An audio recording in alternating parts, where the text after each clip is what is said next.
السلام علیکم ورحمۃ اللہ وبرکاتہ۔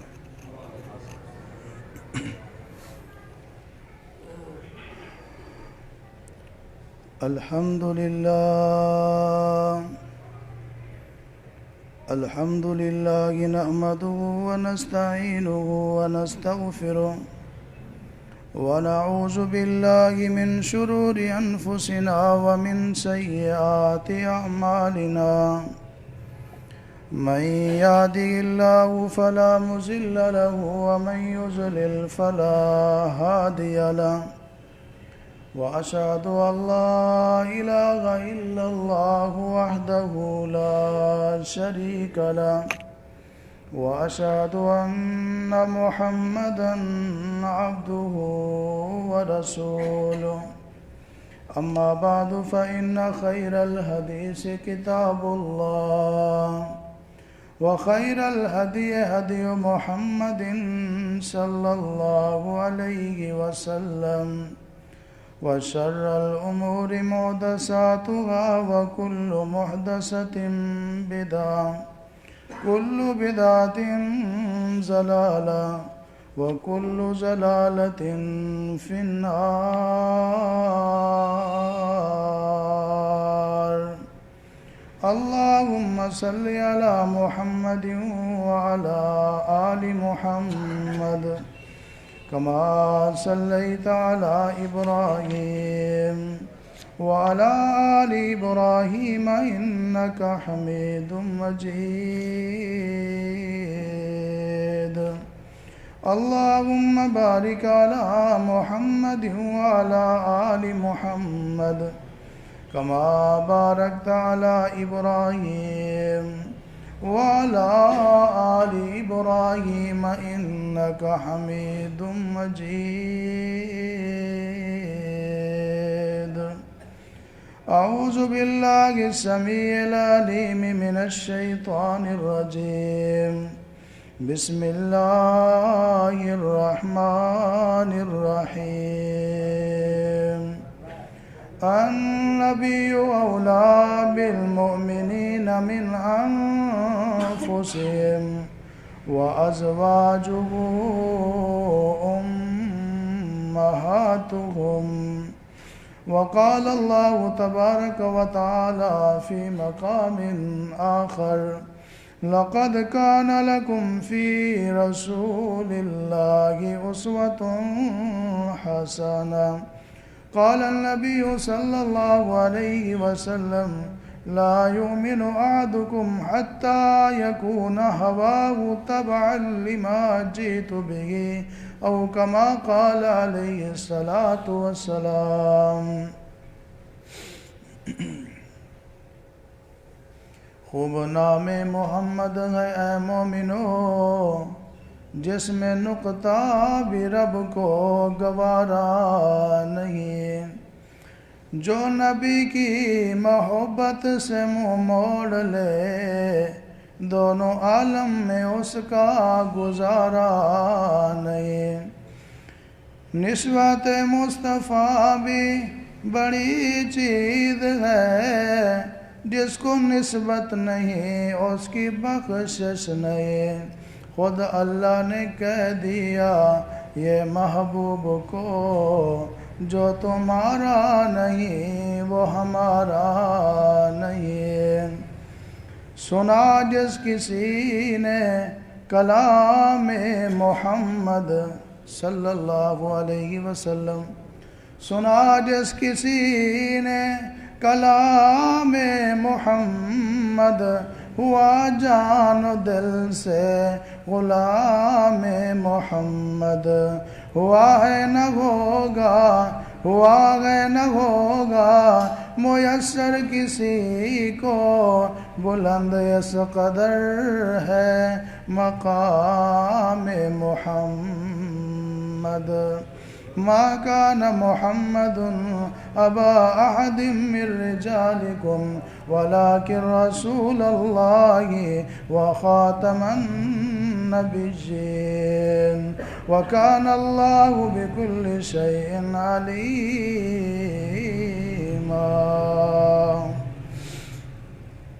ہر قسم کی حمد و ثنا اللہ رب العالمین کی ذات گرامی کے لیے خاص ہے۔ انگنت لاتعداد بے شمار درود و سلام ہو امام الاولین والآخرین سید الانبیاء والمرسلین امام کائنات سرور کائنات امام الانبیاء جناب محمد رسول اللہ صلی اللہ علیہ وسلم کی ذات گرامی پر اللہ تعالیٰ کی رحمت نازل ہوں، صحابہ کرام، اہل بیت اعظام، تابعین، تبع تابعین، محدثین، مفسرین، اولیاء کرام، بزرگان دین پر کہ جن کی محنتوں اور قربانیوں سے اللہ کا دین ہم تک پہنچا، اللہ تعالیٰ ان سب پہ راضی ہو۔ واجب الاحترام معزز سامعین کرام، آج کے خطبہ جمعہ میں آپ کے سامنے جس عنوان پر گفتگو کروں گا وہ یہ ہے کہ نبی علیہ الصلاۃ کے ہر امتی پر آپ صلی اللہ علیہ وسلم کے 11 حقوق، جس طرح والدین کے حقوق ہیں، اولاد کے حقوق ہیں، میاں بیوی کے حقوق ہیں، رشتہ داروں کے حقوق ہیں، پڑوسیوں کے حقوق ہیں، انسانوں کے حقوق ہیں، حیوانوں کے حقوق ہیں، اللہ تبارک و تعالی نے اپنے دین، اپنی شریعت میں اپنے محبوب پیغمبر جناب محمد رسول اللہ صلی اللہ علیہ وسلم کے بھی حقوق بیان فرمائے ہیں۔ اکثر مسلمان اللہ کے پیغمبر علیہ السلام کے حقوق کے بارے میں لا علم ہے، پتہ نہیں ہے، کیونکہ یہ موضوع عام طور پر بیان بھی نہیں کیا جاتا، بہت کم بیان کیا جاتا ہے۔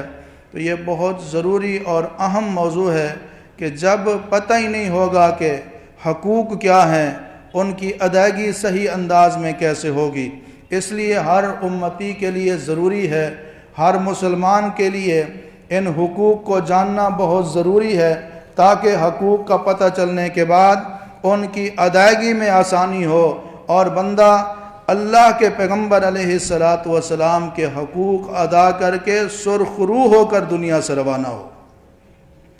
اللہ سے دعا ہے کہ اللہ رب العزت مجھے حق اور سچ بیان کرنے کی توفیق عطا فرمائے، سننے اور سنانے کے بعد اللہ تعالی ہم سب کو عمل کرنے کی توفیق عطا فرمائے۔ نبی علیہ السلام کے جو امت پر حق ہیں ان میں سے پہلا حق یہ ہے کہ آپ علیہ السلام پر ایمان لایا جائے۔ چنانچہ قرآن کریم میں اللہ تبارک و تعالی فرماتے ہیں قُلْ يَا أَيُّهَا النَّاسِ إِنِّي رَسُولُ اللَّهِ إِلَيْكُمْ جَمِيعًا، اے میرے پیارے پیغمبر آپ اعلان کر دو لوگوں کو، اے لوگوں میں تم سب لوگوں کی طرف اللہ کا رسول بنا کر بھیجا گیا ہوں۔ دوسرے مقام پہ فرمایا فَآمِنُوا بِاللَّهِ وَرَسُولِهِ، اللہ کے اوپر ایمان لے آؤ اور اس کے رسول پر ایمان لے آؤ۔ دوسرے مقام پر فرمایا، تیسرے مقام پر یا ایھا الذین آمنوا آمنوا باللہ ورسولہ، اے ایمان والو اللہ پر ایمان لاؤ اور اس کے رسول پر ایمان لاؤ۔ پہلا حق نبی علیہ السلام کا تمام لوگوں کے اوپر یہ ہے کہ وہ آپ علیہ السلام پر ایمان لائیں، آپ کو اللہ کا رسول مانیں، اللہ کا پیغمبر مانیں، اللہ عالمین کا اللہ اکبر پیغمبر رسول پیغام پہنچانے والا مانیں، اور آپ علیہ السلام کو ویسے مانیں جس طرح اللہ قرآن بیان فرماتا ہے اور نبی علیہ السلام کے فرمان میں وضاحت آتی ہے۔ پہلا حق کیا ہے؟ ایمان لانا۔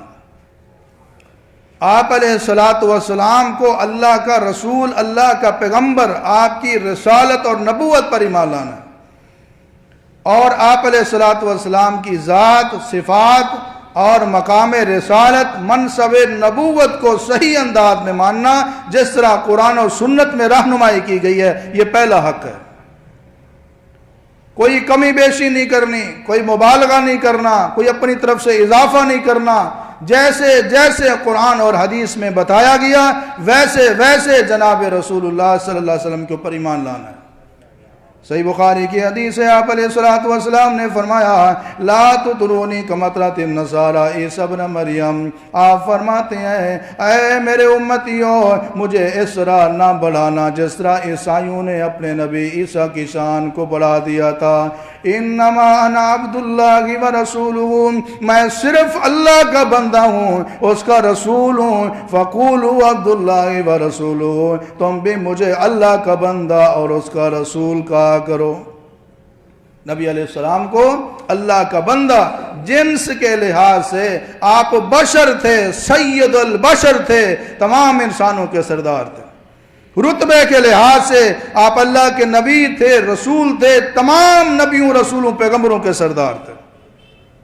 آپ نور من نور اللہ نہیں ہیں، آپ نور اللہ نہیں ہیں، اللہ کے بیٹے نہیں ہیں، اللہ کا جز نہیں ہیں۔ اللہ کے پیغمبر علیہ السلام پر صحیح ایمان یہ ہے ان کو جنس بشر میں سے سید البشر مانا جائے، اور مقام کے لحاظ سے اللہ کا صرف نبی رسول پیغمبر ہی نہیں، تمام انبیاء اور تمام رسولوں سے اعلیٰ اور سید الرسل مانا جائے۔ جس نے نبی علیہ السلام کا پہلا یہ حق ادا کیا اور گواہی دی اشہد اللہ الہ الا اللہ واشہد ان محمدن عبدہ ورسولہ، اب وہ اسلام کے دائرے میں داخل ہو گیا، مسلمان ہو گیا۔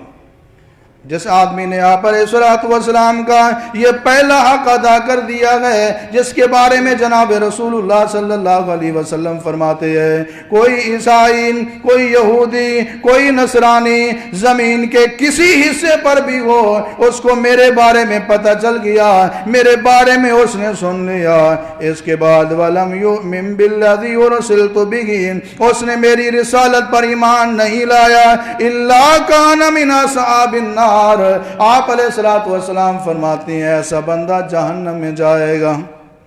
جس نے اللہ کے پیغمبر کا یہ پہلا حق ادا نہیں کیا، ایمان نہیں لایا، وہ جنت میں جا سکتا نہیں ہے۔ جس نے پہلا حق ادا کر لیا ہے، اب وہ جہنم سے بچ گیا۔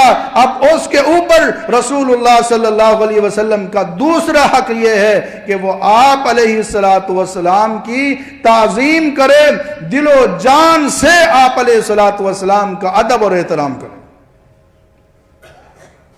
اگر کوئی اللہ کے پیغمبر علیہ السلام کا ادب نہیں کرتا، احترام نہیں کرتا، اس کی کوئی نیکی بھی اللہ کے ہاں قبول نہیں ہے۔ چنانچہ قرآن کریم میں رب العالمین نے فرمایا لا تجعلوا دعاء الرسول بینکم کدعاء بعضکم بعضا، تم اس طرح رسول اللہ کو نہ بلایا کرو جس طرح تم ایک دوسرے کو بلاتے ہو۔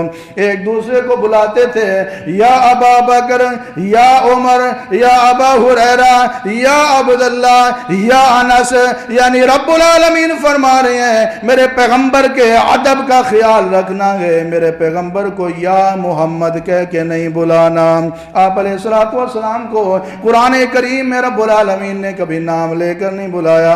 کہیں فرمایا یا ایھا النبی انا ارسلناک شاہدا ومبشرا ونذیرا، کہیں فرمایا یا ایھا المزمل قم اللیل الا قلیلا، کہیں فرمایا یا ایھا المدثر قم فانذر، کہیں فرمایا یا ایھا الرسول بلغ ما انزل الیک من ربک۔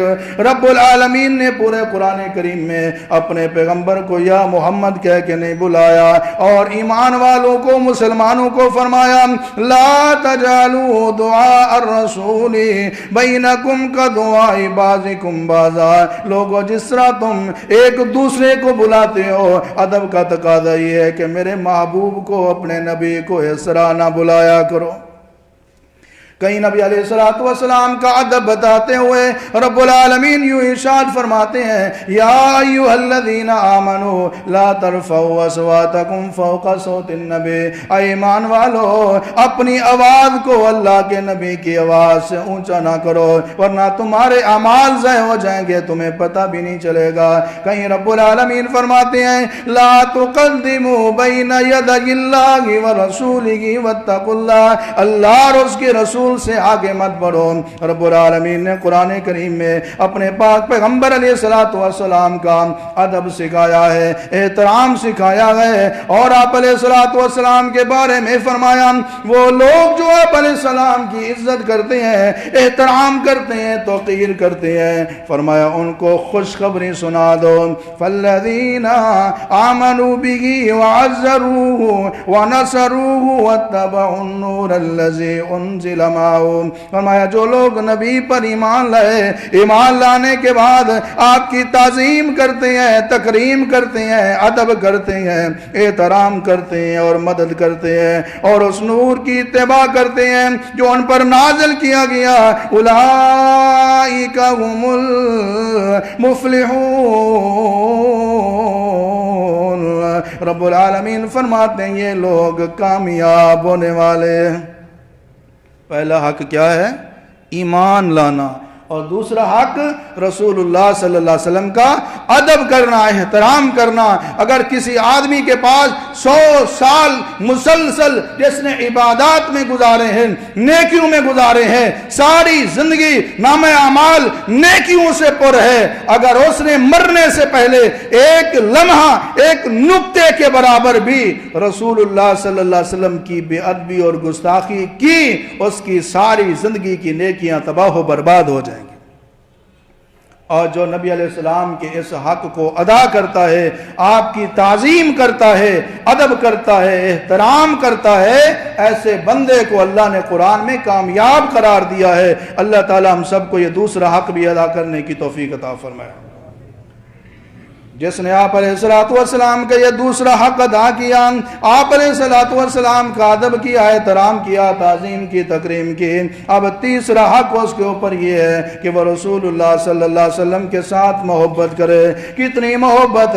جتنی والدین سے ہوتی ہے نہیں، جتنی اولاد سے ہوتی ہے نہیں، جتنی رشتہ داروں سے ہوتی ہے نہیں، جتنی دوستوں سے ہوتی ہے نہیں، جتنی کاروبار سے ہوتی ہے نہیں، جتنی دنیا والوں سے ہوتی ہے نہیں۔ ان کان آباؤکم وابناؤکم واخوانکم وازواجکم وعشیرتکم واموال اقترفتموها وتجارت تخشون کسادها ومساکن ترضونها احب الیکم من اللہ ورسولہ وجہاد فی سبیلہ فتربصوا حتی یاتی اللہ بامرہ۔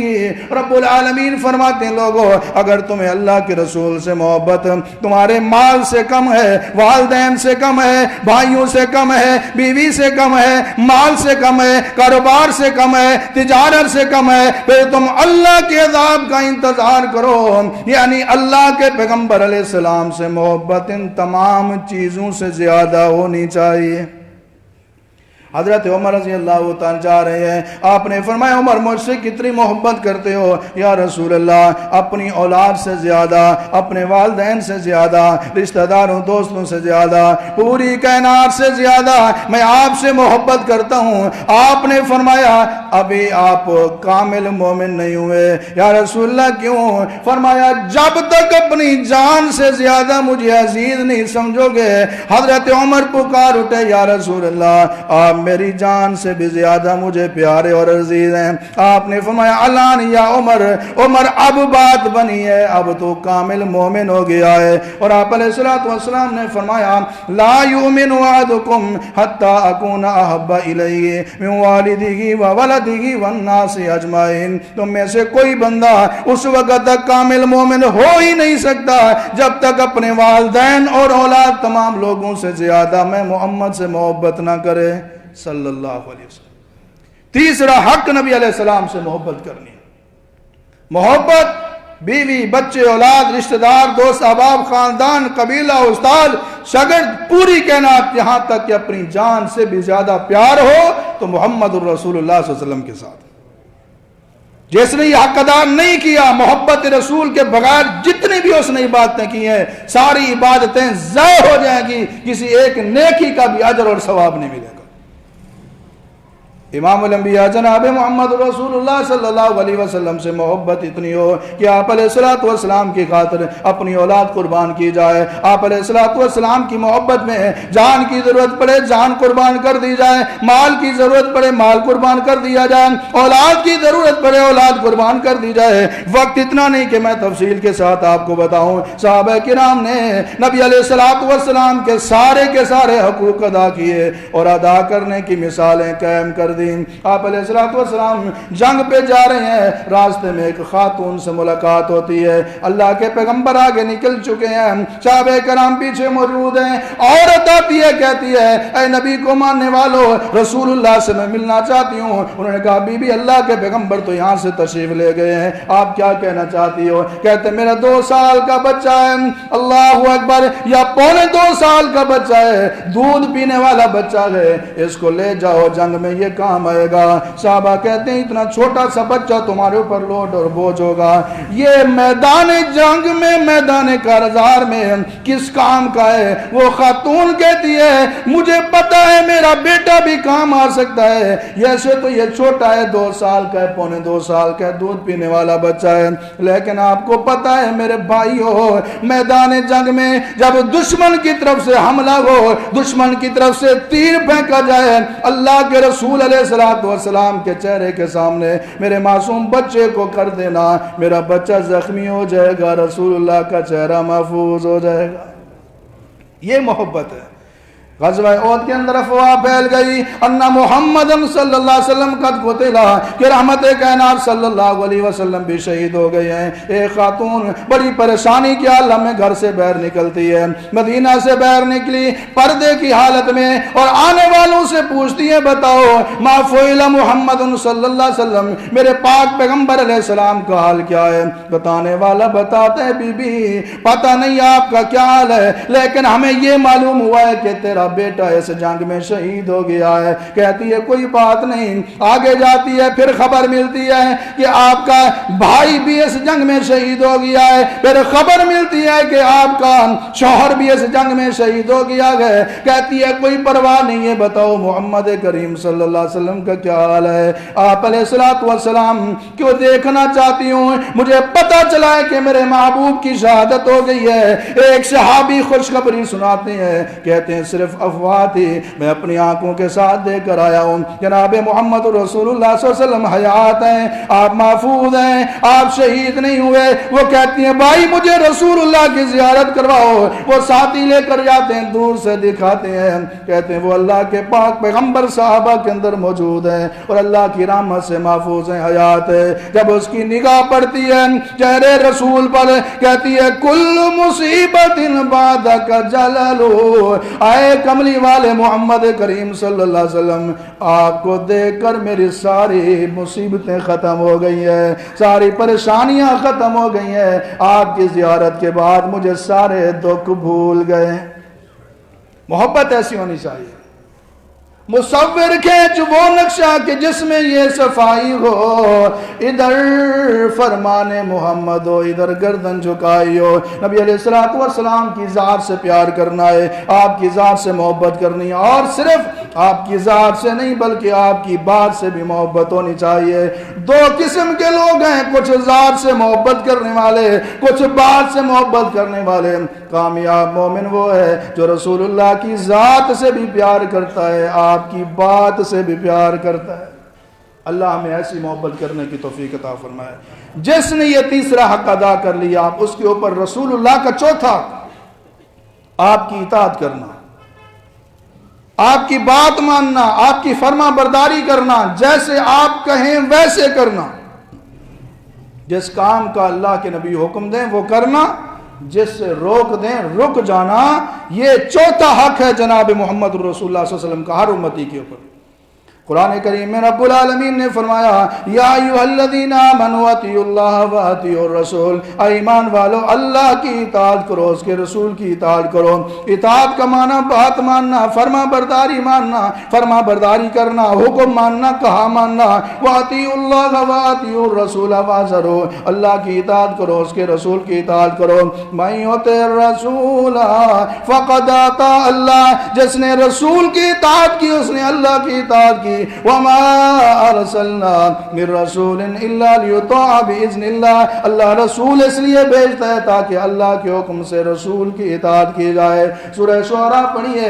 ایک نہیں متعدد انبیاء اپنی قوم کے سامنے خطاب کر رہے ہیں, اللہ کی وحدانیت اور توحید کی دعوت دے رہے ہیں, اور کیا کہتے ہیں؟ فاتقوا اللہ واطیعون, اللہ کا تقوی اختیار کرو اور ہم رسولوں کی تابعداری کرو, اطاعت کرو, فرما برداری کرو. معلوم یہ ہوا کہ پیغمبر کا چوتھا حق یہ ہے, آپ کا ہر امتی آپ کا کہا مانے, آپ کی فرما برداری کرے, آپ کی اطاعت کرے, آپ کا حکم مانے.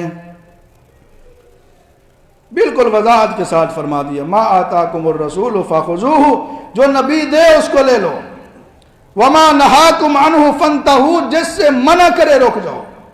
جو عقیدہ, جو طریقہ, جو دین, جو اخلاق, جو سیرت, جو تعلیم, جو احکام رسول دے اس کو لو. جس سے منع کرے رک جاؤ, یعنی دین میں اپنی مرضی کرنا جائز ہے. نبی نے کتنی عیدیں دی ہیں؟ 2 عیدیں دی ہیں. تیسری عید رسول اللہ نے امت کو دی, صحابہ نے منائی. ما آتاکم الرسول فخذوا, جو رسول دے اس کو لے لو, جس سے منع کر دے رک جاؤ. تو جس نے نبی علیہ السلام کا یہ چوتھا حق ادا کیا کہ آپ علیہ السلام کی اطاعت کی, فرمایا من آتانی دخل الجنہ, جس نے میری اطاعت کی وہ جنت میں داخل ہوگا, یعنی وہ بندہ جنتی بن جائے گا. یہی وجہ ہے کہ صحابہ کرام رضوان اللہ علیہم اجمعین رسول اللہ صلی اللہ علیہ وسلم کا فرمان آنے کے بعد اگرچہ مگرچہ چونکہ چنانچہ ادھر سے ادھر سے, ابھی نہیں بعد میں, یہ نہیں وہ نہیں, فلاں کا مشورہ, فلاں کا مقام, فلاں یوں کہتے ہیں, فلاں یوں کہتے ہیں, نہیں کرتے تھے. رسول اللہ کا فرمان آنے کی دیر ہوتی تھی, عمل کرنے میں کوئی دیر نہیں ہوتی تھی, ایک لمحہ بھی عمل کرنے میں تاخیر نہیں کیا کرتے تھے. ان کو پتہ تھا کہ یہ رسول اللہ کا حق ہے, اگر یہ حق ادا نہیں کریں گے تو پھر جنت میں جانا مشکل ہو جائے گا. ابو داؤد کی حدیث ہے, جمعہ کا دن ہے, رسول اللہ صلی اللہ علیہ وسلم خطبہ ارشاد فرما رہے ہیں. حضرت عبداللہ بن مسعود رضی اللہ تعالیٰ عنہ مسجد نبی میں داخل ہونا چاہتے ہیں. ایک قدم مسجد نبی کے اندر ہے اور ایک قدم جوتوں والی جگہ پر ہے. آپ علیہ السلام نے فرمایا اجلس, بیٹھ جاؤ. اسی جگہ بیٹھ گئے. تھوڑی دیر بعد آپ کی نگاہ پڑی, عبداللہ بن عمر مسجد کے دروازے میں بیٹھا ہوا ہے, ایک قدم مسجد نبوی کے اندر ہے, ایک باہر جوتوں والی جگہ پر ہے, اسی مقام پر ہی بیٹھا ہوا ہے. آپ نے فرمایا تعال یا عبداللہ, عبداللہ آگے آ جاؤ, وہاں کیوں بیٹھے ہو؟ یا رسول اللہ آپ نے ہی تو فرمایا ہے کہ بیٹھ جا, میں بیٹھ گیا. آپ نے فرمایا عبداللہ میں نے تجھے تو نہیں کہا تھا کہ بیٹھ جا, مسجد کے کونے میں ایک بندہ کھڑا ہوا تھا, میں نے اس کو کہا تھا بیٹھ جاؤ. یا رسول اللہ آپ نے نام تو کسی کا نہیں لیا تھا, آپ نے صرف اتنا فرمایا تھا بیٹھ جا. میں نے جب آواز سنی میرے ایمان نے کہا, میرے ضمیر نے کہا عبداللہ ادھر بیٹھ جا. اگر یہ جوتوں والا قدم اٹھا کر مسجد میں رکھے گا رسول اللہ کے حکم ماننے میں دیر ہو جائے گی. یہ قدم مسجد نبوی میں نہیں جائے گا بلکہ جہنم کی آگ میں جائے گا. اطاعت ایسی ہو, فرما برداری ایسی ہو کہ رسول اللہ صلی اللہ علیہ وسلم کا حکم آئے, اس کے بعد پھر نفع گھاٹا, رشتہ دار, استاد, شاگرد, برادری, رسم رواج, مفادات, نقصان, اگرچہ مگرچہ, چونکہ چنانچہ کچھ نہیں, مصور کھینچ وہ نقشہ کہ جس میں یہ صفائی ہو, ادھر فرمان محمد ہو, ادھر گردن جھکائی ہو. انما كان قول المؤمنين اذا دعوا الى الله ورسوله ليحكم بينهم ان يقولوا سمعنا واطعنا. فرمایا سچے مومن کی نشانی یہ ہے جب اس کو اللہ اور اس کے رسول کی طرف بلایا جائے وہ کہتا ہے سمعنا واطعنا, میں نے سنا اور مان لیا. آج مسلمان سوچیں اللہ کے پیغمبر کے کتنے حکم آتے ہیں. داڑھی کا مسئلہ ہے, کہتا ہے ابھی تو کافی عمر پڑی ہے, ابھی تو جوان ہوں. عورت کو پردے کا مسئلہ بتا رہے, ابھی تو تھوڑی عمر ہے, پھر بڑی عمر میں کر لیں گے پردہ. اگر کسی کو کہا جائے کہ فلاں نشہ چھوڑ دو, شراب چھوڑ دو, سگریٹ چھوڑ دو, چرس چھوڑ دو, فلاں چیز چھوڑ دو, ابھی تو بڑا ٹائم پڑا ہے. کسی کو آ جائے کہ حلال کھاؤ, پیغمبر نے حلال کھانے کا حکم دیا ہے, اور جی کھا لیں گے. کسی کو کہا جائے اپنی ولاقتہ اسلامی بنا لو, جی کر لیں گے. مومن کی یہ شان نہیں ہے. مومن کی شان یہ ہے ادھر سے فرمان آتا ہے, کہتا ہے سمعنا واطعنا, میں نے سنا اور مان لیا. ایک واقعہ بھی میرے ذہن میں آیا ہے، سنتے جائیے، ایمان تازہ ہوگا انشاءاللہ۔ صحیح بخاری کی حدیث ہے، آپ علیہ السلام تشریف فرمایا اپنے گھر کے اندر، مسجد میں دو لوگ آپس میں اختلاف کر رہے ہیں، جھگڑا کر رہے ہیں، بحث کر رہے ہیں۔ ایک کہتے ہیں میرا قرض واپس کرو، دوسرا کہتے ہیں ابھی میرے پاس کچھ نہیں ہے، میں کہاں سے دوں؟ آپ علیہ السلام گھر میں ساری کی ساری گفتگو کر رہے ہیں۔ یہ قرض لینے والے کا نام کعب ہے اور یہ کہہ رہے ہیں نہیں میں تو ابھی لوں گا، آپ نے بڑے وعدے کیے ہیں، اتنے وعدے کرنے کے بعد آپ نے پیمنٹ نہیں کی، میرا قرض واپس کرو۔ آپ علیہ السلام دونوں کی گفتگو سن رہے ہیں، آپ نے اندازہ لگا لیا اور آپ مسجد نبوی کے اندر ہی آپ کے گھر کا دروازہ کھلتا تھا، رحمت کائنات صلی اللہ علیہ وسلم نے دروازہ کھول کر فرمایا یا کعب، آئے کعب، اس نے جتنا پیسے دینے ہیں اس کو آدھا قرض معاف کر دو۔ حضرت کعب نے رسول اللہ کی طرف دیکھ کر فرمایا قد فالتو، ہو گیا یا رسول اللہ، میں نے کر دیا۔ یہ نہیں کہا میرے حق حلال کی کمائی تھی، یا رسول اللہ آپ بات تو سمجھیں، آپ میرا موقف تو سنیں، آپ دیکھیں اس نے مجھے کتنا ستایا ہے، یہ پیسے تو میری بیوی کے تھے، یہ تو میں نے کسی سے لے کر دیے تھے، یہ تو میری حق حلال کی کمائی ہے، میں نے سونا تڑوایا تھا، میں نے یہ نقصان کیا تھا، میں نے جانور بیچے تھے، نہیں قد فالتو، یہ نہیں کہا یا رسول اللہ میں معاف کر دوں گا، چھوڑ دوں گا، فالتو فعل ماضی کا صیغہ ہے، مطلب یہ ہے یا رسول اللہ آپ کا فرمان عالی شان، اس کے الفاظ ابھی مکمل نہیں ہوئے تھے، میں پہلے اس کو معاف کر چکا ہوں۔ اس طرح اطاعت ہونی چاہیے، جب اس طرح اطاعت ہوگی فرمایا من اطاعنی دخل الجنہ، ایسا فرما بردار جنت میں میرے ساتھ ہوگا۔ آپ علیہ السلام کا یہ چوتھا حق ہے آپ کی اطاعت کرنا۔ جس نے آپ علیہ السلام کی اطاعت کی وَأَطِيعُوا الرَّسُولَ لَعَلَّكُمْ تُرْحَمُونَ، اس کے اوپر رب العالمین کی رحمتیں نازل ہوں گی، اللہ کی مہربانی اس کے اوپر ہوں گے۔ آج دیکھو میرے بھائیو، ہماری پریشانی کی وجہ کیا ہے، ٹینشن اور بے چینی کی وجہ کیا ہے، مصیبتوں کی وجہ کیا ہے، ہر بندہ پریشان نظر آتا ہے، اللہ کی رحمتوں سے روٹ گئی ہے۔ وجہ یہ ہے کہ ہم نے رسول اللہ کے حکموں کو پامال کر دیا۔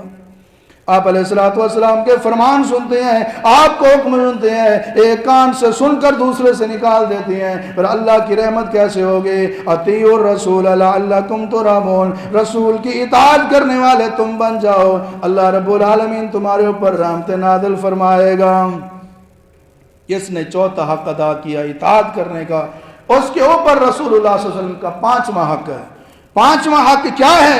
کہ وہ آپ علیہ السلام کی اتباع کرے، آپ کی پیروی کرے، آپ کے نقش قدم پر چلے، جیسے آپ کریں ویسے کرے، پوچھے نہیں ایسا کیوں کر رہے ہیں، اس کی حکمت کیا ہے، اس کی لاجک کیا ہے، اس میں سائنس کیا ہے، اس میں بینیفٹ کیا ہے، کرنا چاہیے نہیں کرنا چاہیے، فرض ہے واجب ہے مستحب ہے، اس کا حکم کیا ہے، نہیں کریں گے تو کیا ہوگا، کر لیں تو کیا ہوگا، نہیں، فرمایا وَاتَّبِعُوهُ لَعَلَّكُمْ تَهْتَدُونَ، اس پیغمبر کی تم اتباع کرو تاکہ تم ہدایت یافتہ بن جاؤ۔ نبی علیہ السلام کے صحابہ آپ علیہ السلام کو جیسے دیکھتے ویسے کرتے تھے، اور جب آپ کا طریقہ آ جاتا آپ علیہ السلام کے طریقے کے مقابلے میں تمام لوگوں کے طریقوں کو چھوڑ دیا کرتے تھے، رحمت للعالمین کے طریقے کو نہیں چھوڑا کرتے تھے۔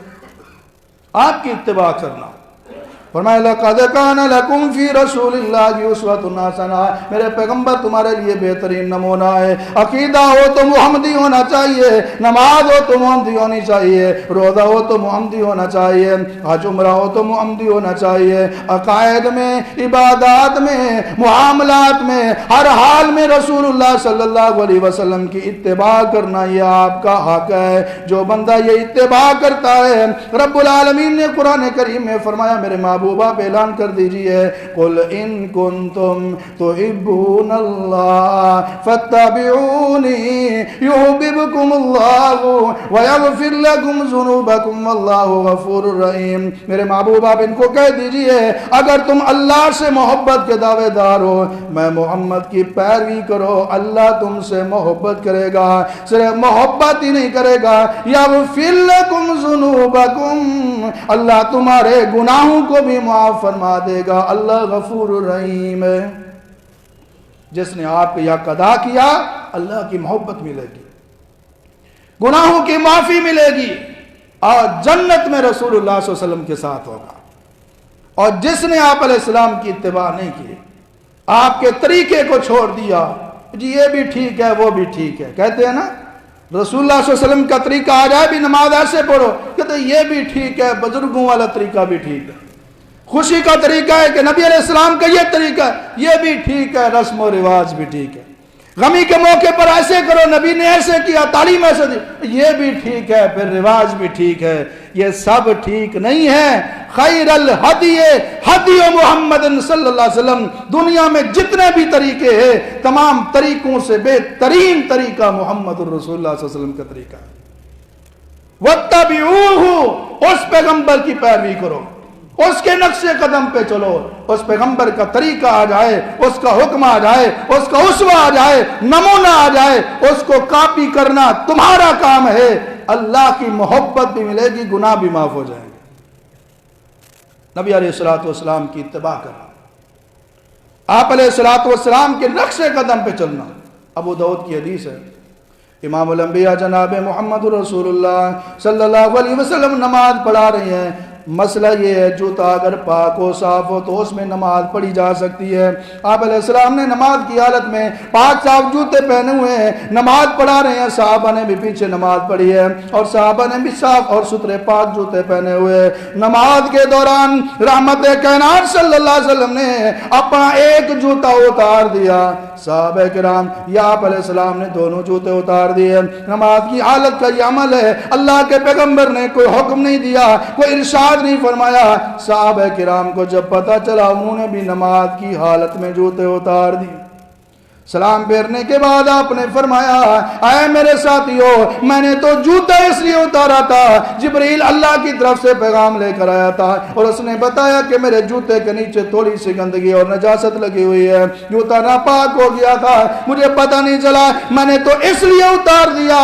آپ نے کیوں اتارا، وجہ کیا بنی؟ صحابہ کہتے ہیں یا رسول اللہ، ہم نے تو یہی سیکھا ہوا ہے، جس کا کلمہ پڑھتے ہیں اس کے پیچھے چلتے ہیں، جس کا کلمہ پڑھتے ہیں اس کے۔ آج اگر مسلمان اس طرح رسول اللہ کی اتباع کرنے والا بن جائے، اپنا لباس ولا قطع، اپنی شکل، اپنی حجامت، اپنا عقیدہ، اپنا عمل، اپنی نماز، اپنا روزہ، حج، زکوٰۃ، عمرہ، صدقات، درود، استغفار، پوری کی پوری شریعت اور پورا دین، عبادات، معاملات، اخلاقیات میں رسول اللہ کا طریقہ دیکھے، پھر پیروی کرے، یقین مانیے آج کے مسلمان کی ایک ٹینشن اور پریشانی بھی باقی نہ رہے، کیونکہ جو نبی کی اتباع کرتا ہے اس کے اوپر اللہ کی رحمت نازل ہوتی ہے۔ نبی علیہ السلام کا یہ پانچواں حق ہے کہ آپ کی اتباع کی جائے، آپ علیہ السلام کے طریقے کو اپنایا جائے۔ دنیا میں بڑے طریقے ہیں، حنفی طریقہ، شافی طریقہ، مالکی طریقہ، حنبلی طریقہ، سعیدی طریقہ، چشتی طریقہ، سہروردی، نظامی، پتہ نہیں کتنے طریقے ہیں، تمام طریقوں سے بہترین طریقہ محمدی طریقہ ہے، اور ہر مسلمان کو محمدی طریقہ اختیار کرنا چاہیے۔ اللہ ہم سب کو توفیق عطا فرمائے۔ کتنے حقوق ہو چکے ہیں، توجہ ہے نا جی؟ جس نے نبی علیہ السلام کی یہ 5 حقوق ادا کیے، آپ علیہ السلام کا چھٹا حق اس کے اوپر یہ ہے، جب کسی مسئلے میں اختلاف ہو جائے، جھگڑا ہو جائے، تنازع ہو جائے، اس نے رسول اللہ سے فیصلہ کروانا ہے۔ فیصلہ کس سے کروائے گا؟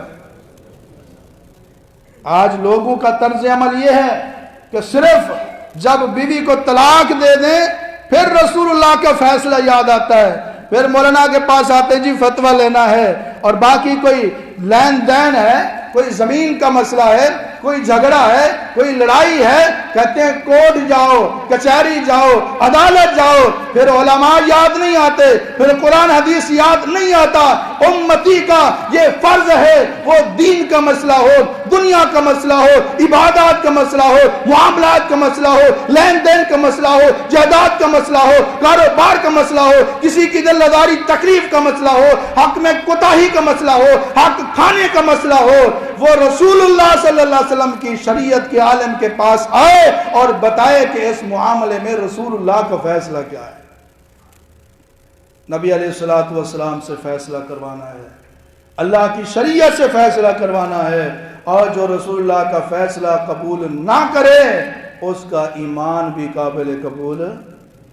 رسول اللہ صلی اللہ علیہ وسلم کا چھٹا چھواں حق یہ ہے کہ نبی علیہ السلام کو اپنے اختلاف میں، اپنے جھگڑے میں فیصل مانا جائے۔ فرمایا فَإِن تَنَازَعْتُمْ فِي شَيْءٍ فَرُدُّوهُ إِلَى اللَّهِ وَالرَّسُولِ، اگر کسی بھی شے میں، کسی معاملے میں، کسی مسئلے میں اختلاف ہو جائے، اس اختلاف کو اللہ اور اس کے رسول کی طرف لوٹا دو، اس میں کامیابی اور یہ بہترین طریقہ ہے۔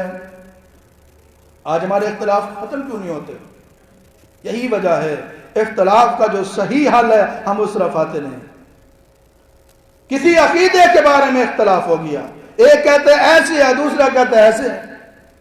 کسی عمل کے بارے میں اختلاف ہو گیا، ایک کہتے ہیں ایسے کرنا چاہیے، دوسرا کہتے ہیں ایسے کرنا چاہیے۔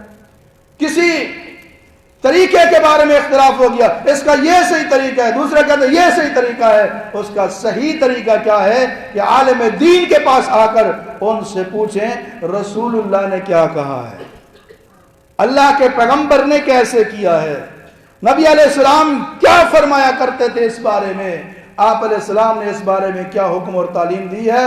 جو قرآن اور حدیث سے رسول اللہ کا فیصلہ ہے اس کو ماننا ہے، صرف ماننا نہیں بلکہ صدق کے دل سے تسلیم کرنا ہے۔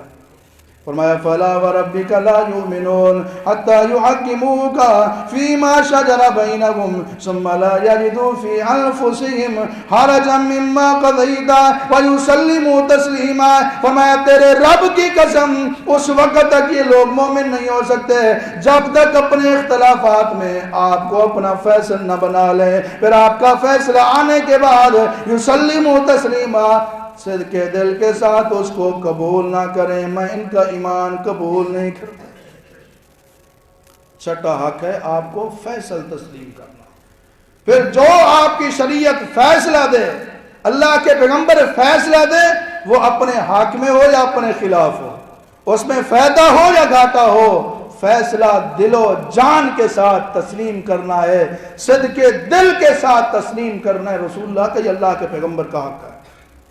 جس نے یہ چھٹا حق بھی ادا کر دیا اس کے اوپر اللہ کے پیغمبر کا ساتواں، آپ علیہ السلام کی آل سے محبت کرنا، آپ علیہ السلام کی اولاد سے محبت کرنا، آپ علیہ السلام کے اصحاب سے محبت کرنا۔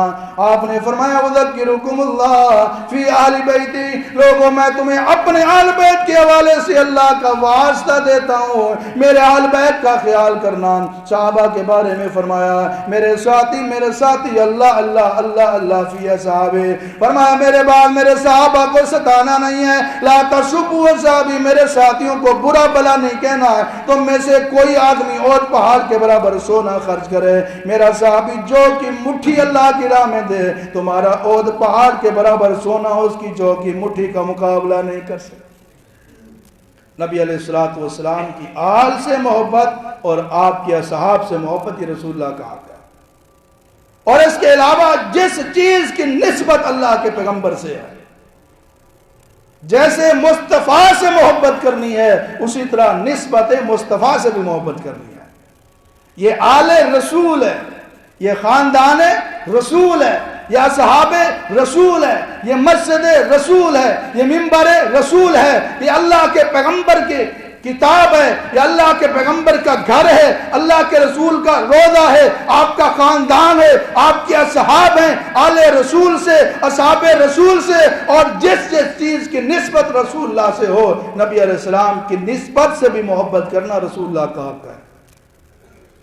جو آپ علیہ السلام کا یہ ساتواں حق ادا کر دے، اس کے اوپر آپ علیہ السلام کا آٹھواں حق یہ ہے کہ وہ آپ علیہ السلام کی عزت، آپ کی حرمت کا دفاع کرے۔ کوئی اللہ کے پیغمبر کی گستاخی کرے وہ برداشت نہ کرے، کسی کو گستاخی کرنے کی اجازت نہ دے۔ اگر کوئی گستاخی کرتا ہے قانون کے مطابق معروف طریقے سے کوشش کر کے اس کو سزا دلوائے، اور اللہ کے پیغمبر علیہ السلام سے محبت اپنی جان، مال، بیوی بچے، تمام چیزوں سے زیادہ کرے۔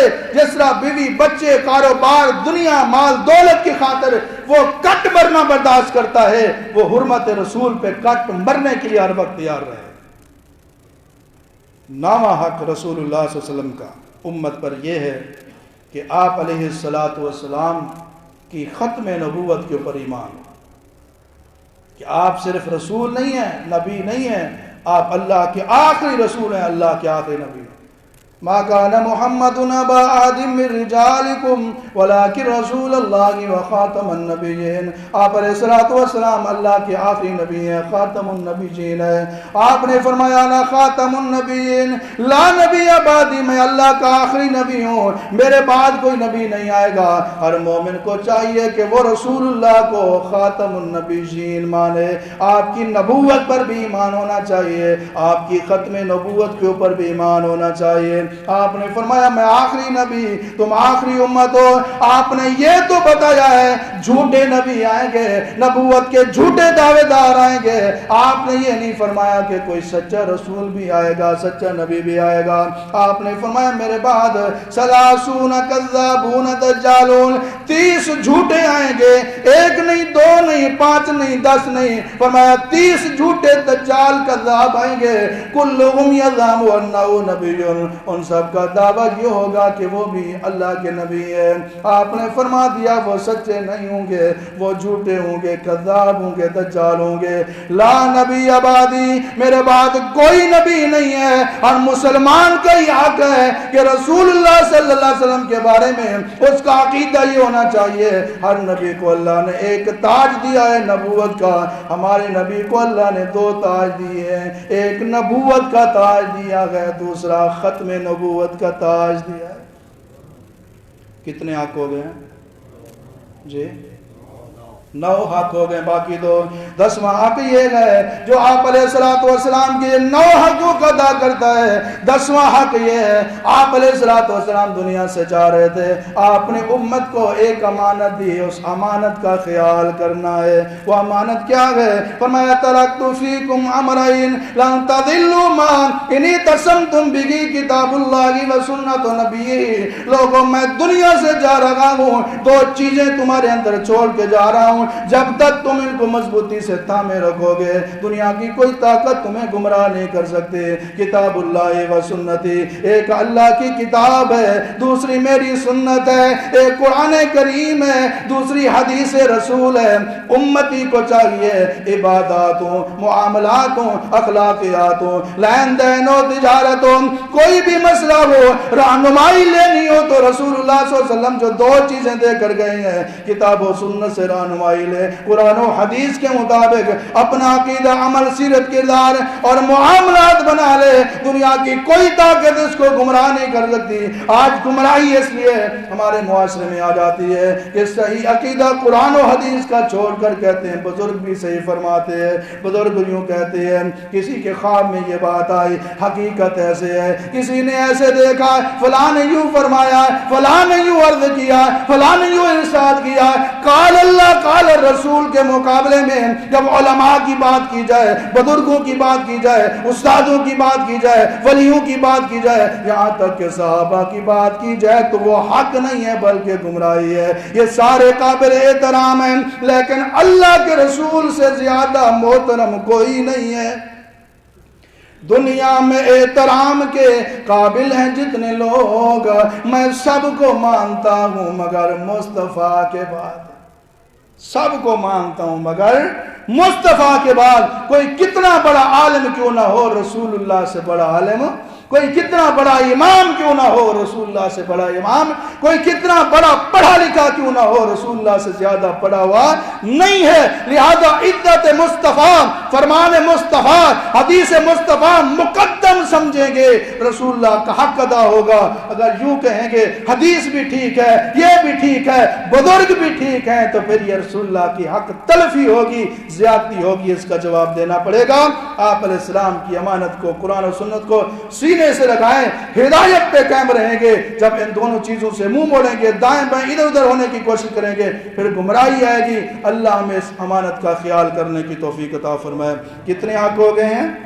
10 حق، اور 11واں آخری حق یہ ہے، امتی کے ذمے ہے رسول اللہ پہ کثرت سے درود پڑھے۔ ان اللہ و ملائکتہ یصلون علی النبی یا ایھا الذین آمنوا صلوا علیہ وسلموا تسلیما. آپ نے فرمایا ایمان والو اللہ رب العالمین اپنے نبی پہ رحمت نازل فرماتا ہے, فرشتے بھی اللہ کی حضور رحمت کی دعا کرتے ہیں. ایمان والو تم بھی میرے نبی پر درود و سلام پڑھا کرو. صحابہ کرام نے کہا یا رسول اللہ کیف نصلی علیک, ہم درود کیسے پڑھیں؟ آپ نے فرمایا قول اللہم صلی علی محمد وعلی آل محمد. درود ابراہیمی سکھایا. ہم یہ نہیں کہتے درود نہ پڑھو میرے دوستوں, ہم کہتے ہیں درود پڑھو مگر مسنون پڑھو. درود پڑھو مگر جو رسول اللہ نے سکھایا ہے. آج مارکیٹ میں بڑے درود ہیں. کوئی کہتا ہے درود تاج پڑھ لو, کوئی کہتا ہے درود لکھی پڑھ لو, کوئی کہتا ہے درود تنجینا پڑھ لو. یہ سارے من گڑت جعلی آرٹیفیشل بناوٹی درود ہیں. رسول اللہ صلی اللہ علیہ وسلم نے جو درود سکھایا وہ درود ابراہیمی ہے. جو بندہ کہتا ہے یہ درود پڑھو, اس کو کہو نماز میں یہ پڑھتے ہو؟ اگر آپ نماز میں پڑھتے ہو میں پڑھنے کے لیے تیار ہوں. کہتے نہیں نماز میں تو نہیں پڑھتے. جو نماز والا درود ہے وہ تمام درودوں کا سردار ہے. یہ وہ درود ہے کہ انبیاء کے سردار, رسولوں کے امام, امام الانبیاء جناب محمد رسول اللہ صلی اللہ علیہ وسلم نے سکھایا ہے. درود پڑھو, درود مگر مسنون پڑھو. جو بندہ ایک بار درود پڑھے گا اللہ 10 بار رحمت نازل فرمائے گا, 10 نیکیاں عطا فرمائے گا, 10 گناہ معاف فرمائے گا, اور جنت میں اس کے 10 درجے بلند فرمائے گا. آپ نے فرمایا قیامت کے دن سب سے قریب ان اول الناس بیوم القیامت اکثرهم علی صلاۃ, جنت میں سب سے زیادہ میرے نزدیک وہ ہوگا جو کثرت کے ساتھ میرے اوپر درود پڑھتا ہے. 11واں رسول اللہ کا امت پر یہ ہے کہ وہ صدق کے دل کے ساتھ, پیار کے ساتھ, محبت کے ساتھ, ادب کے ساتھ, احترام عقیدت کے ساتھ رسول اللہ صلی اللہ علیہ وسلم کے اوپر درود پڑھیں. اللہ کی توفیق سے قرآن و سنت کی روشنی میں نے آپ کے سامنے بیان کیا ہے کہ جیسے والدین کے حقوق ہیں, ہم کہتے ہیں بتاؤ والدین کے حقوق کیا ہیں.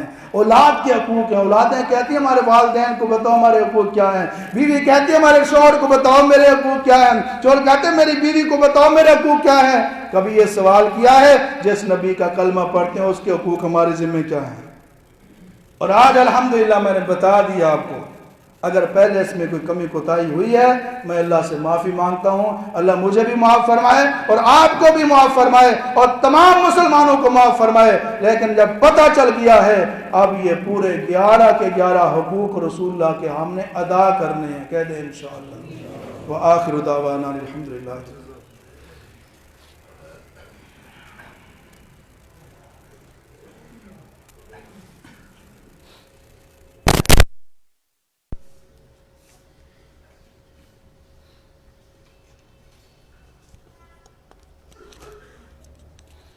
الحمدللہ.